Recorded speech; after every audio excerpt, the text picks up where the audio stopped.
Sou um velho professor, não é? Não sei se terei muito tempo para estar com vocês, não é? O tempo de vocês pela frente é infinitamente maior do que aquele que me resta, mas enquanto eu tiver vida, e disposição e ânimo, vocês sabem que podem contar comigo. Quero deixar bem claro que eu sou muito ruim desse tipo de contato, não é? Eu gosto de ser professor junto com companheiros, não é? Num trabalho coletivo, em que eu posso olhar todo mundo olho no olho, parar, brincar, e aqui me parece que não vai ser assim. Quem já me viu nas nossas salas de aula, lá na Escola Nacional e em outros espaços, vai ver que hoje tenho que me controlar muito, até por causa do tempo. E hoje estarei, espero, mais organizado do que as experiências que nós tivemos anteriores. A nossa conversa vai ser, creio, um pouco cansativa. Por quê? Porque eu vou fazer referência de maneira bastante reiterada aos textos, em especial ao texto de 1857, a chamada Introdução Geral, que vocês têm à disposição de vocês e certamente já leram algumas vezes. Eu vou tecer, num primeiro momento, nesse primeiro segmento do nosso encontro, eu vou tecer alguns comentários recuperando um pouco a trajetória do Marx até chegar a esse material, que é o objeto da nossa conversa de hoje. E, em seguida, eu quero mostrar as implicações que isso teve no conjunto da obra de Marx. Num momento imediatamente posterior, eu quero trabalhar um pouco o texto do Marx. Vocês certamente poderão acompanhar aí o texto. Eu vou lê-lo, vou comentá-lo, vou fazer ilações e espero que, ao fim e ao cabo, se a gente conseguir chegar no final, mesmo nessas 4 horas que temos pela frente, que vocês se sintam mais armados e mais motivados para enfrentar esse texto. Todos vocês sabem que nós temos por objeto um texto que foi escrito provavelmente entre finais de agosto e princípios de setembro de 1857. Eu, quando trabalho pensando a obra inteira do Marx, considero que esse texto é um divisor de águas na trajetória intelectual de Marx, na trajetória científica de Marx. Notem, Marx começa a elaborar a sua obra nos anos 40 do século XIX. Os seus primeiros escritos significativos são da primeira metade dos anos 1800. É aí por volta de 1841, quando ele elabora um material que vai lhe dar o título de doutor em filosofia. Em 42, 43, ele tem uma experiência jornalística que vai ser decisiva nos rumos da sua vida. Em 1844, ele vai para Paris, e em Paris ele tem 2 encontros que vão determinar muito da sua trajetória. São encontros mais ou menos simultâneos ao longo do ano de 1844. Apenas com recurso didático, eu vou dividir em 2 momentos esses encontros, mas eles foram mais ou menos simultâneos. O primeiro encontro de Marx é o encontro com a classe operária. Marx vem de uma Alemanha onde o desenvolvimento capitalista, comparativamente ao que se passava na Inglaterra, na Bélgica e mesmo na França, era um desenvolvimento muito incipiente. Marx vai conhecer a classe operária em 1844, em Paris. Ele chega a Paris, participa de reuniões operárias, das reuniões de trabalhadores parisienses, com uma forte presença de imigrantes, especialmente imigrantes alemães. E ele, acostumado a uma vida nos meios intelectuais, nos meios acadêmicos, Marx vai descobrir aquele que será o sujeito coletivo que, nos anos seguintes, dará o chão, o suporte histórico para a elaboração da sua obra. É em Paris que Marx conhece o nascente movimento operário. O impacto disso sobre Marx foi enorme, enorme. Marx conhecia a sociabilidade de meios pequeno-burgueses intelectuais, de estratos acadêmicos. Agora ele vai tomar contato, e é um contato que vai se prolongar, contato com trabalhadores de carne e osso. E vai ficar fascinado com esse mundo que ele está descobrindo na atividade desses trabalhadores. Há uma carta dele, desse ano, para Feuerbach, que é uma carta onde a gente percebe com toda a nitidez como é que Marx se assombra com os trabalhadores. Ele, nessa carta a Feuerbach, diz o seguinte: são esses bárbaros, tal como os de cima, para usar as imagens que o professor Florestan tanto se valia delas, os de cima consideram bárbaros, são esses bárbaros que vão renovar a nossa civilização. O primeiro encontro do Marx é com a classe operária. Ele vai conhecer o mundo do trabalho, os seus primeiros passos nesse mundo, vai conhecê-lo em Paris. O segundo encontro, que ocorre também nesse ano de 1844, é quando Marx lê um texto de um jovem que ele já conhecia superficialmente, um jovem 2 anos mais novo que ele. Vocês sabem que Marx nasceu em 1818.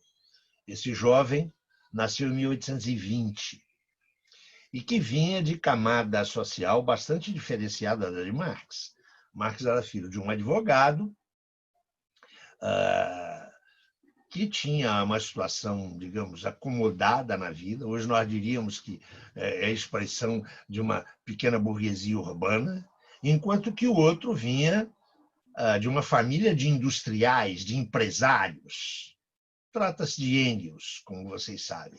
Engels estava na Inglaterra, já tinha tido um contato pessoal muito frio com Marx quando ele viajava para a Inglaterra em 1842 e manda para uma revista que Marx está animando em Paris, manda um artigo, um texto de umas 20 e poucas páginas, a que ele dá o título de Esboço de uma Crítica da Economia Política.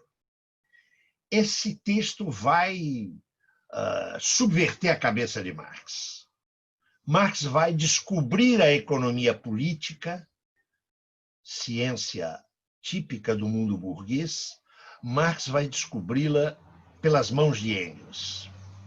É esse texto, esse ensaio do Engels, notem que Engels tinha 24 anos incompletos quando escreve esse texto, é pelas mãos de Engels e desse texto que Marx vai descobrir a economia política. Esse texto vai vincular Marx a Engels. Em agosto desse ano, 1844, quando Engels está retornando para a Alemanha, ele se encontra com Marx, passam cerca de 10 dias juntos, discutindo longamente, e cada um reconhecendo na sua trajetória pessoal um caminho diferente, mas também de encontro com a classe operária. A partir daí, Marx vai desenvolver aquilo que será o eixo da obra da sua vida. Ele vai desenvolver a crítica da economia política. Nós vamos falar nisso mais adiante. E você já tem uma noção sobre isso.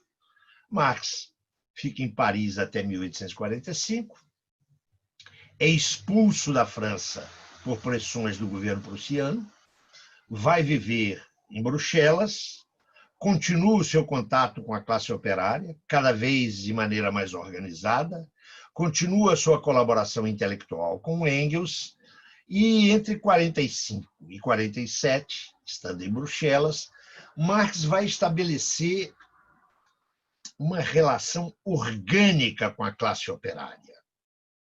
Será importante, logo a partida, nós nos determos rapidamente sobre esse ponto. Engels não é um proletário, não tem origem proletária, e nem Marx a tem.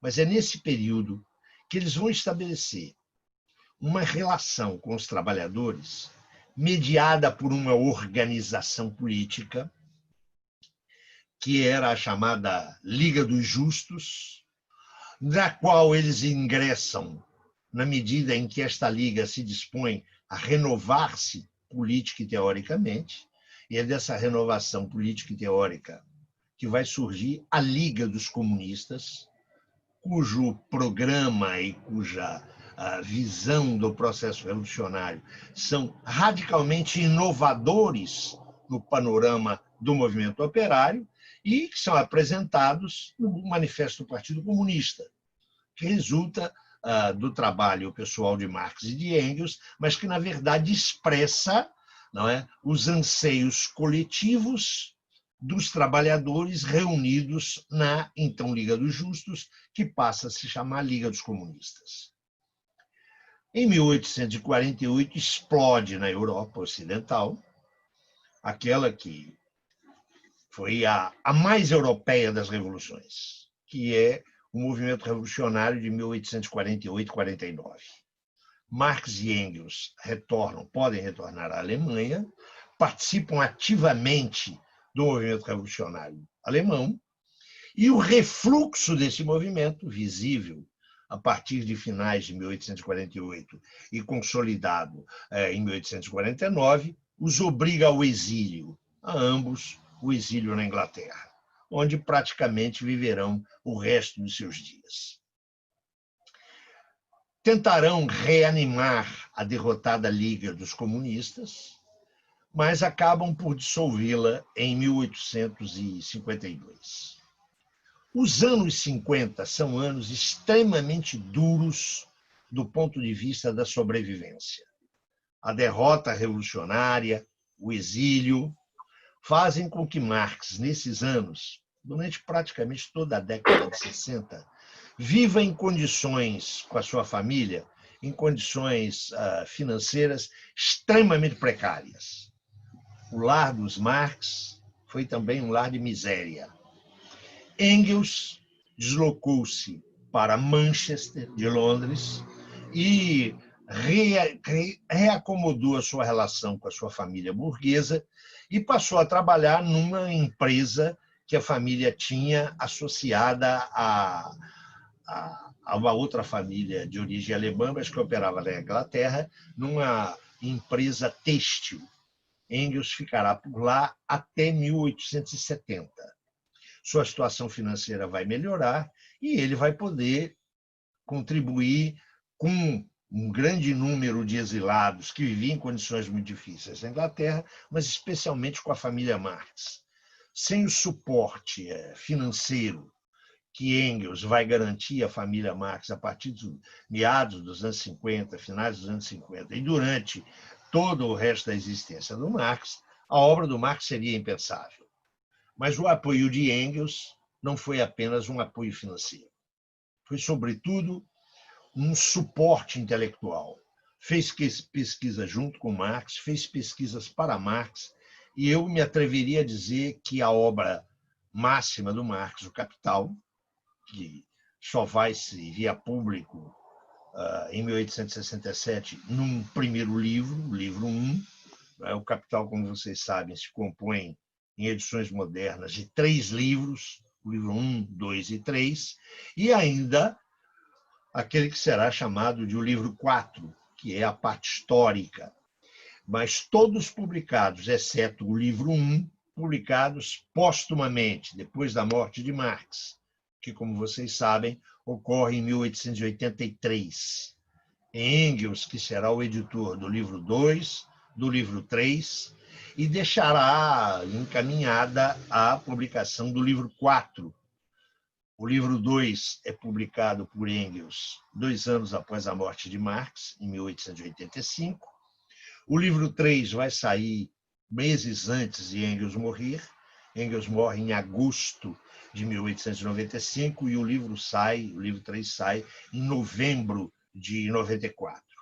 Enquanto que o livro 4 vai ter uma primeira edição muito precária, entre 1905 e 1910, e só mais tarde terá edições, eu diria, satisfatórias. Mas é aí, nos anos 50, em 1857, no momento em que uma crise econômica complica não apenas a vida da Inglaterra e dos países europeus, do Ocidente europeu, mas também a própria vida de Marx, não é? Que passa períodos de literal miséria física. É aí, em 1857, que Marx vai iniciar a redação daqueles materiais que vão constituir o Capital. Eu costumo dizer que o período mais criativo, mais fecundo da vida intelectual de Marx são os 10 anos que vão entre 1857, ano da redação do texto, do início da redação do texto que nós vamos trabalhar, até a publicação do Capital 1. Nesses 10 anos, Marx faz as suas descobertas, os seus avanços teóricos mais fundamentais da sua vida. É nesses anos que Marx vai constituir os fundamentos teórico-metodológicos da sua compreensão da ordem burguesa, da sua teoria da ordem burguesa. A obra do Marx não é uma teoria do socialismo. A obra do Marx é a expressão teórica da sociedade burguesa, construída a partir de um ponto de vista histórico radicalmente crítico em face dessa sociedade. Há na obra de Marx um suporte histórico-social. Esse suporte é o desenvolvimento da classe operária, é a constituição da classe operária, é a organização da classe operária. Sem esta base histórico-social, Marx não teria construído a sua obra teórica. Vamos ver se a gente consegue entender isso com clareza. Nenhum grande pensador, isso não vale só para Marx, atenção, nenhum grande pensador vocaliza o seu eu. Os grandes pensadores vocalizam interesses, aspirações, visões de mundo de grupos sociais macroscópicos. Isso vale para todos os grandes pensadores.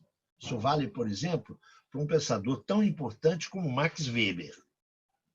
Isso vale para um dos criadores, ou o criador da sociologia acadêmica, Émile Durkheim. Todo grande pensador expressa a existência histórica de um grupo social na sociedade moderna, de uma classe social com a qual ele se identifica. Mas essa identificação não produz teoria. Ela fornece o que eu estou chamando de suporte histórico-social. A elaboração teórica é resultado de pesquisa, de investimento intelectivo, de fantasia, de capacidade de partir do presente e identificar tendências que apontam para o futuro. Esses dois componentes são muito claros na obra de Marx. Se encontra com a classe operária lá em 1844, entre 45 e 47, ele se vincula organicamente à classe operária. O que significa essa vinculação orgânica? Ele se qualifica para expressar os interesses político-universais dessa classe operária. Mas para produzir a sua obra, ele pesquisou, ele investigou, ele tratou de analisar com um cuidado e um rigor, eu diria, ímpares, toda a elaboração teórica já existente, pertinente à sociedade burguesa. E, ao fazê-lo, ao expressar o ponto de vista deste sujeito social, o proletariado, ele foi capaz de operar a crítica dessa massa de conhecimentos que já existia. Vamos lá. Marx estuda com uma minúcia e com uma profundidade praticamente todo o acervo que a economia política vinha construindo desde o século XVII. Ele vai tomar esse material como uma referência importantíssima. E vai tomá-lo porque um resultado dos estudos do Marx até 1857, o resultado era exatamente o quê? Que é uma das teses fundamentais que ele vai desenvolver. É que aquilo que os homens produzem intelectivamente está referenciado àquilo que os homens estão vivendo. A consciência dos homens não surge do nada. Ela expressa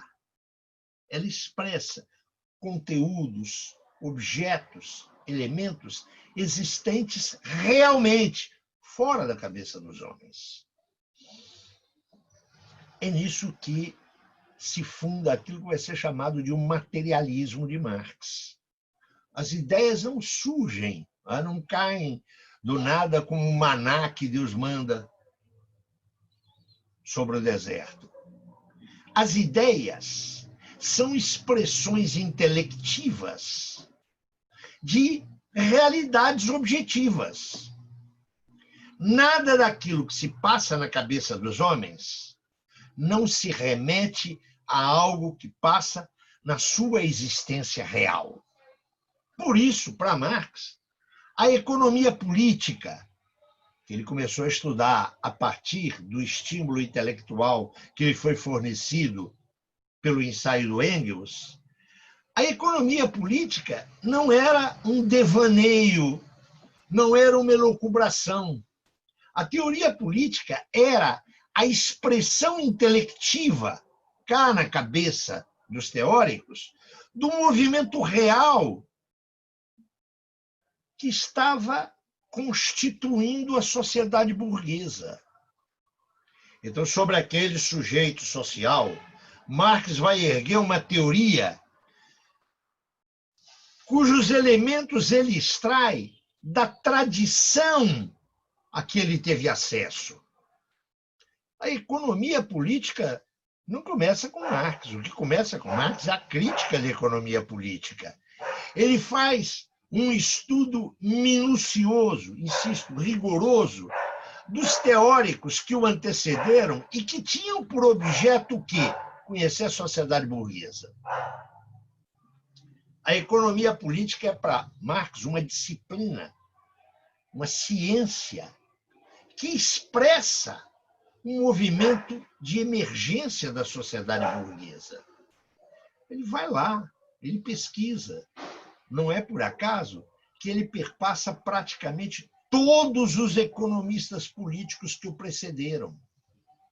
É claro que há destaque para alguns, não é? Nós sabemos, vocês já sabem, pelo que já tiveram de estudo no curso Marx, não é? que Adam Smith e David Ricardo são presenças muito fortes na elaboração do Marx, porque foram grandes teóricos da economia política. Entretanto, esta economia política expressava o ponto de vista de classe da burguesia revolucionária. Isso não é o ponto de vista de classe de Marx. O ponto de vista de classe é o ponto de vista proletário. E é isso que lhe dá um suporte, insisto, histórico-social para fazer a crítica da economia política. Vamos já de uma vez deixar claro, Marx não faz uma economia política. Marx elabora a crítica da economia política, mas não elabora apenas se apropriando do conjunto teórico que se acumula, sobretudo ao longo do século XVIII. Ele vai elaborar sua crítica fazendo uma pesquisa real do movimento objetivo do capitalismo contemporâneo a ele. Atenção, ele trabalha com dados, com fatos, com processos. Ele não só opera a partir daquela bagagem cultural que ele recebe dos clássicos da economia política, mas ele trata de acompanhar o processo contemporâneo dele. E é isso que vai permitir a ele embasar a sua crítica da economia política, tanto do ponto de vista estritamente teórico, quanto do novo nutriente teórico que ele extrai da análise da realidade econômico-social contemporânea dele. Agora, curiosamente, Marx, e vocês vão ver que esse curiosamente se explica pelo método dele, Marx não quer simplesmente um conhecimento contemporâneo da sociedade burguesa. Ele quer extrair dessa dinâmica contemporânea as tendências que ele pôde verificar como tendências que apontavam para o futuro dessa sociedade. Ele não quer tirar um retrato, ele não quer fazer uma radiografia da sociedade burguesa. Ele quer apanhar, se me permitem a imagem, o filme da sociedade burguesa. Ele quer apanhar a teoria da sociedade burguesa. Olha, eu estou falando aqui em teoria. Marx tem uma concepção muito clara de teoria, que nós vamos ver nesse texto que revisaremos e releremos hoje. Marx não fala em teoria em termos vagos. Nós vamos ver textualmente hoje que em Marx há uma clara concepção do que é teoria. E mais, do que se constrói teoria. Como se constrói teoria. Como se pesquisa. E é aí que entra a sua elaboração teórica. Ele vai construir uma teoria da sociedade burguesa muito diferente daquela que os seus precursores construíram. Mas não apenas porque ele tem um ponto de vista de classe diferente, mas é porque ele encontrou uma forma de tratar os fenômenos reais, os fenômenos objetivos, tratá-los de uma forma que também é nova. É nisso que consiste o seu método, nessa forma de tratar os fenômenos, na forma de abordar os processos e pesquisá-los por dentro. Mas isso nós vamos ver daqui a pouco. O que eu quero sinalizar é que esse texto de fins de agosto, princípios ou meados de 1857, essa introdução geral, é aí que Marx formula os princípios teórico-metodológicos fundamentais que vão permitir a ele construir uma teoria nova da sociedade burguesa. Nova, radical e crítica. Mas notem vocês que eu estou falando em concepção teórico-metodológica. E aqui é preciso que a gente repita coisas que eventualmente vocês já sabem. Marx é um autor revolucionário. Não entendam o termo revolucionário aí exclusivamente como referido a concepções políticas. Que Marx foi um revolucionário do ponto de vista político parece mais ou menos indiscutível, parece mais ou menos estabelecido. Não é por acaso que ele está, né, na emergência de um partido político, não é? Da Liga dos Comunistas. Não é por acaso que ele fará sistematicamente a crítica dos poderes burgueses. Mas a teoria do Marx não é revolucionária apenas desse ponto de vista. Ela é revolucionária enquanto teoria. Atenção, é preciso distinguir dimensões na ideia de revolução. É preciso concretizar essa ideia. Marx não é um revolucionário simplesmente porque se tornou comunista. Marx não inventou o comunismo. O movimento comunismo tinha antecedentes anteriores a ele. Os operários com os quais ele entra em contato lá em Paris vinham dessa tradição, que, se é possível remontá-la de maneira mais ou menos recente, é do finalzinho do século XVIII. É um movimento de Babeuf, por exemplo, que vai falar no igualitarismo. Não é isso que caracteriza substantivamente, não é a dimensão política, que caracteriza substantivamente o papel revolucionário de Marx. Marx é revolucionário no domínio teórico. E é revolucionário no domínio teórico porque, na sua pesquisa teórica, ele foi capaz de encontrar um método adequado para compreender a sociedade burguesa. Não sei se estou sendo claro. Daqui a pouco podemos discutir isso. O que eu quero sinalizar é que Marx está estudando a sociedade burguesa desde 1845, 46. Não é? Ele escreveu muito. Ele já se considera um economista em 1847, quando ele polemiza com Proudhon e escreve uma obra contra Proudhon, A Miséria da Filosofia. Ele fez análises de relações de classe nos anos 48, 49 e 50. Ele pesquisou muito, mas é como resultado desse caminho que, em 1857, ele redige o texto sobre o qual nós vamos nos debruçar. Esse texto é, portanto, notem, um ponto de chegada e um novo ponto de partida. É um ponto de chegada porque resulta das pesquisas que ele desenvolve desde 1845, 46. E é um ponto de partida porque, a partir dessas pesquisas, ele encontra um ponto de vista teórico que é novo, que não saiu do nada, saiu da continuidade das suas pesquisas desde 1845, 46.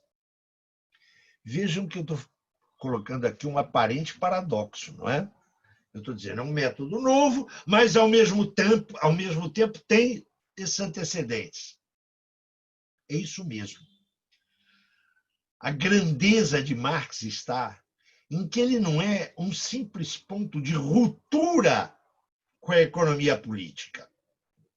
Não é um simples ponto de ruptura com a cultura de que ele era fruto. Ele é um ponto de ruptura e de continuidade. Mas Paulo, ruptura e continuidade? É sim, é exatamente isso. É uma relação sem a qual este passado que ele incorpora, ele não construiria a perspectiva com a qual ele vai trabalhar no futuro. Há aí uma continuidade. Mas há uma ruptura. Essa é a ruptura que aparece nesse texto, uma ruptura teórico-metodológica. E eu estou insistindo aqui em falar em teórico-metodológico. Eu disse, a teoria do Marx é revolucionária. Um dos aspectos revolucionários disso é que, em Marx, não há uma discussão metodológica apenas posta num plano puramente epistemológico, de teoria do conhecimento. Em Marx, a elaboração metodológica resulta, por um lado, e antecipa, por outro lado, o seu trabalho teórico. Eu sempre acho que manuais são úteis. Manual de marxismo, manual de economia política, eles são sempre úteis, desde que eles sejam introdutórios, desde que eles sejam um primeiro passo. Porque não se pode estudar o método de Marx, não se pode apreender o método de Marx sem se apreender a sua elaboração teórica. E não se pode compreender a sua elaboração teórica sem ter apreendido o seu método. Isso não é uma tautologia, não é um raciocínio circular. É que, diante da teoria de Marx, a nossa postura não pode ser a mesma que temos diante da teoria, por exemplo, de um Weber, ou de um Durkheim, ou de qualquer outro teórico. Porque se trata, em Marx, de uma concepção nova e original, seja de método, seja de teoria, e que estão intimamente imbricados. Eu costumo dizer, se você quer conhecer o método do Marx, você tem que ler o Capital. O método do Marx está ali, no Capital. Marx, ao contrário de pensadores da modernidade, não fez um trato epistemológico do debate teórico ou do debate metodológico. É claro que há dimensões, como nós veremos hoje, de natureza epistemológica, mas em Marx, todo esse debate acerca do método está vinculado ao objeto que ele está estudando. Já deixei pelo alto. O objeto de Marx, o que é? É a sociedade burguesa.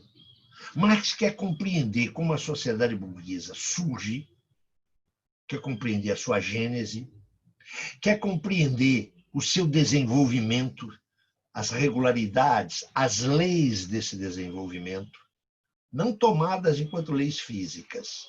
Sociedade não é natureza, mas há uma especificidade que não retira a existência de leis sociais.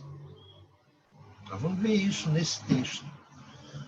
Eu dizia o seguinte, que a teoria do Marx, uma teoria que exige um exame diferente das outras teorias sociais.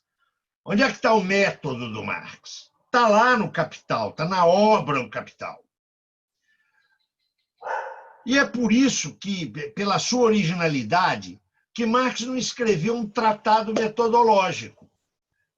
Ele não fez como, por exemplo, Durkheim, que escreveu as regras do método sociológico. Ele escreveu as regras do método dialético. Neste texto de 1857, eu diria que nós encontramos a reflexão teórico-metodológica mais significativa de Marx. E aí, em 1857, depois de tudo que ele estudou, seja no plano teórico, seja nas investigações que ele faz sobre a sociedade burguesa contemporânea sua, é um fim de caminho. Ele chega aí e diz, olha, eu tenho uma bagagem e tenho uma outra forma de olhar, mas é o início de um caminho. Por quê? Ele diz, agora eu vou tratar a sociedade burguesa de uma maneira intencionalmente diversa da que eu fiz até agora. Eu dizia, é continuidade e é ruptura. E eu, se não estou enganado, eu parei um pouco nesse paradoxo. A continuidade e ruptura é que em Marx, continuidade não exclui ruptura. Ruptura não exclui a recuperação do anterior. É nisso que consiste boa parte da chamada dialética. Mas paremos por aqui por enquanto. Vejamos o seguinte. Em 1857, entre agosto e setembro, ele se senta para colocar no papel o quê? O estágio que ele alcançou nos seus estudos anteriores e como é que ele pretende conduzir os seus estudos posteriores. Esse momento é um momento essencial. Por quê? Porque desde 1847, lá quando escreveu Contra Proudhon, Marx anunciou para amigos, para o mundo inteiro: estou escrevendo uma crítica da economia política. Notem, 1847. Ele só vai publicar algo em 1859. É a contribuição à crítica da economia política. Mas note, ainda não é a crítica da economia política, é a contribuição à crítica da economia política. É só em 67, ou seja, 20 anos depois, que ele vai publicar O Capital, que tem como subtítulo Crítica da Economia Política. 1857 é um momento de paragem e de retomada. Daí a importância desse texto. Eu queria começar situando, portanto, a importância desse texto. Esse é o texto teórico-metodológico mais importante que Marx escreveu. Vai ser decisivo para as pesquisas que ele vai fazer daí para frente.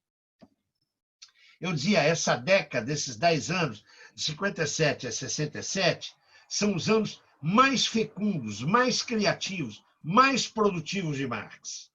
É nesse período que ele vai escrever, me perdoe, um conjunto de manuscritos a partir do qual o Capital, 1, 2, 3 e 4, inclusive, será erguido. Notem, esse texto aqui é a pepita de ouro que nos mostra o caminho que leva ao Capital, a obra inteira.